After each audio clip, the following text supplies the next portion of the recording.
Merci Marie d'avoir dit oui. La joie de Dieu est avec nous. Merci Marie d'avoir dit oui. La grâce de Jésus notre Seigneur, l'amour de Dieu le Père et la communion de l'Esprit Saint soient toujours avec vous. Chers frères et sœurs en Christ, amis du net, vous qui nous suivez sur www.gms.sn, bienvenue dans votre émission Parole vivante, en ce jour où nous célébrons le 12e dimanche du temps ordinaire de l'année liturgique C. Le texte de ce 12e dimanche nous invite à nous positionner face à une question qui jaillit de l'Évangile. Et vous, que dites-vous? Pour vous, qui suis-je? C'est la question fondamentale que le Christ pose à chacun et chacune d'entre nous ce matin. Et il nous invite à y répondre tous les jours de notre vie. Qu'il nous accorde la grâce, comme lui, de nous retirer dans le fond de notre cœur pour prier le Seigneur afin qu'il nous inspire la réponse fondamentale à cette question. Les textes que nous allons lire en ce 12e dimanche du temps ordinaire sont, pour la première lecture, tirés du livre du prophète Zacharie, en son chapitre 12, les versets 10 à 11 et les versets 13 à 1. Et l'épître est tiré de la lettre de Saint Paul apôtre aux Galates, au chapitre 3, les versets 26 à 29. Quant à l'évangile, il a été tiré de l'évangile selon saint Luc au chapitre 9, les versets 18 à 24. Disposons nos cœurs, chers frères et sœurs, à accueillir la parole de Dieu.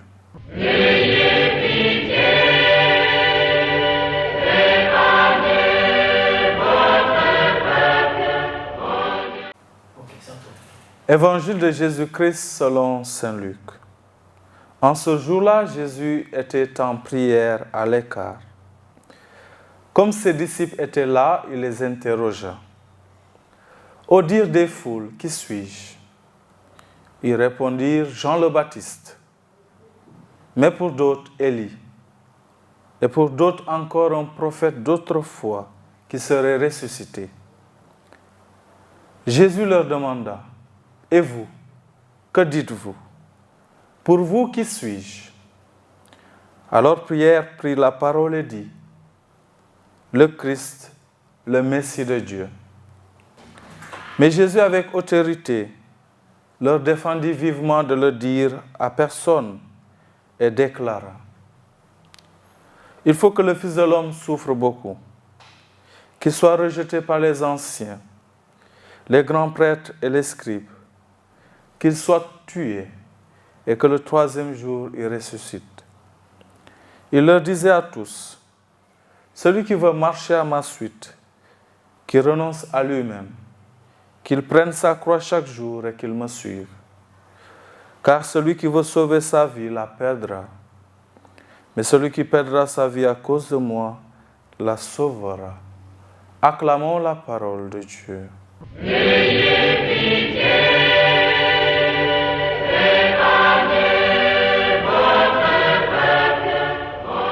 Chers frères et sœurs en Christ, deux questions fondamentales nous sont posées dans cet évangile de ce jour. La première, pour la foule, qui suis-je? La deuxième, et vous, que dites-vous? Pour vous, qui suis-je? Deux questions que toute communauté chrétienne doit entendre et auxquelles chaque chrétien doit répondre personnellement. D'abord la première question. Pour la foule, qui suis-je? Cette question posée par Jésus à ses apôtres, jadis, c'est à nous qu'elle est posée aujourd'hui. Pour les gens que vous connaissez, qui est Jésus? Que dit-on de Jésus autour de nous? Dans la rue, à l'école, dans nos lieux de travail, en famille, parmi nos amis et connaissances, dans nos villes et villages. Oui, que dit-on de Jésus? Un sondage à cet effet au sein des populations de ce pays, le Sénégal, pourrait nous donner une petite idée de qui est Jésus auprès de nos concitoyens. Dans le contexte sénégalais marqué par une religion musulmane majoritaire, cette question serait très intéressante à poser.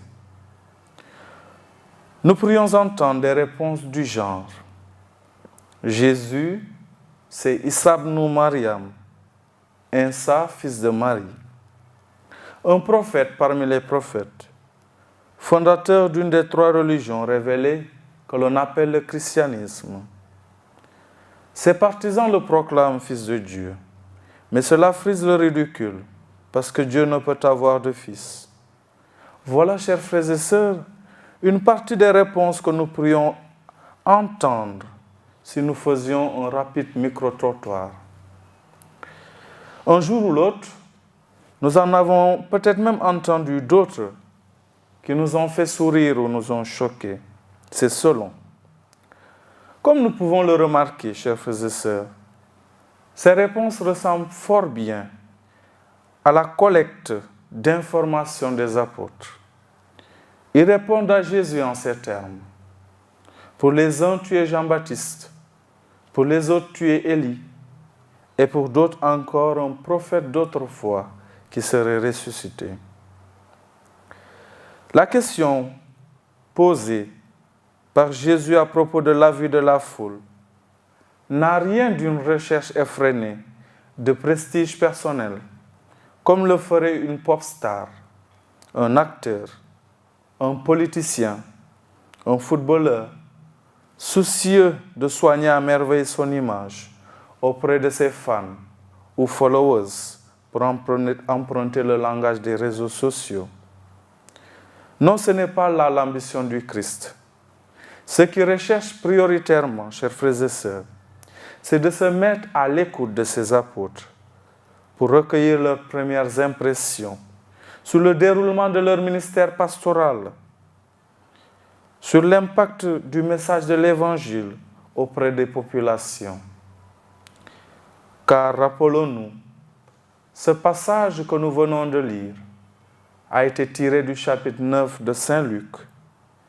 Chapitre 9 où nous trouvons, juste après ce passage,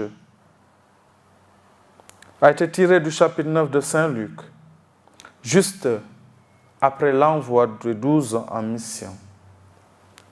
Quoi de plus normal pour un maître d'avoir une idée de l'accueil réservé à ses élèves et de l'expérience engagée par ces derniers lors de leur stage.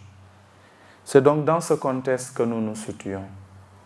Jésus désire tout simplement savoir comment ses apôtres se sont comportés durant leur mission et comment les foules ont accueilli son message. Chers frères et sœurs en Christ, comme les apôtres autrefois, le Seigneur nous envoie au cœur du monde. Comme aux disciples autrefois, il nous repose la même question. Pour la foule des gens que tu croises au quotidien, qui suis-je? Contrairement à ce que nous pouvons penser, nous ne sommes pas exclus, nous disciples du Christ, de la réponse à donner à cette question. Je dirais même que celle-ci dépend plutôt de nous-mêmes et de notre élan de témoignage chrétien.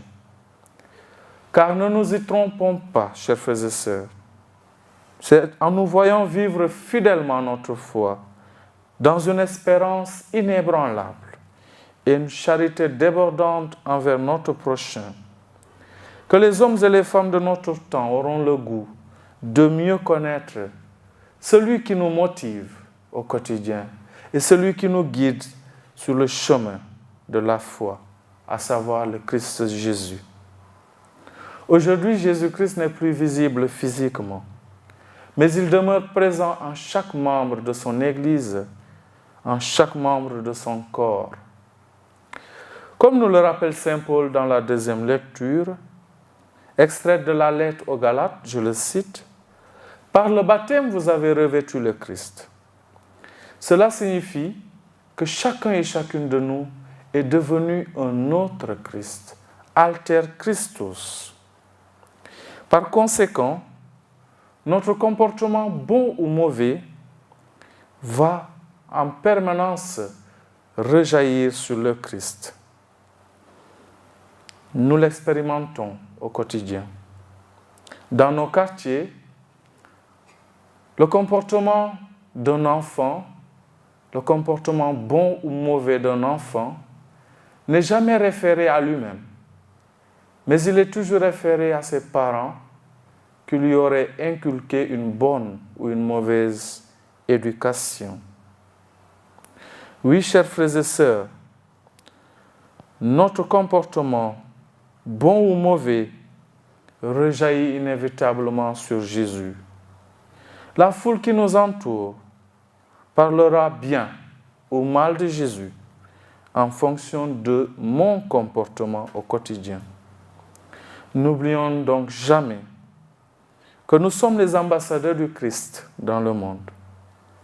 Et pour répondre à la première question du Christ, pour la foule qui suis-je, il ne s'agit pas tant de rapporter les propos des uns et des autres sur Jésus que de poser un réel signe de témoignage chrétien authentique qui évangélise mon entourage. Venons-en à la deuxième question. Et vous, que dites-vous? Pour vous, qui suis-je? Comme nous le devinons, chers frères et sœurs, répéter les opinions des autres à propos du Christ serait trop facile. Après donc la réponse à la première question, qui engage réellement notre témoignage de vie, le Seigneur attend de nous une autre réponse, celle qui engage notre foi personnelle. Tu es chrétien. Qui est Jésus pour toi? Est-ce qu'il compte réellement pour toi dans ta vie? Et que représente-t-il dans cette vie? Voilà des questions auxquelles on ne peut se soustraire sans courir le risque de reléguer le Christ au second plan de notre vie. Dans l'évangile de ce jour, on nous dit que le Christ s'est retiré pour prier avant de poser la question à ses apôtres. Oui, chers frères et sœurs, une manière de nous dire que la réponse ou les réponses à ces deux questions ne peuvent jaillir de nos cœurs sans un ressourcement dans la prière, lieu où le Christ nous donne sa sagesse pour que nous puissions mieux le connaître, mieux l'aimer, pour mieux témoigner de lui au milieu du monde. Qu'il en soit ainsi pour nous tous, maintenant et pour les siècles des siècles. Amen.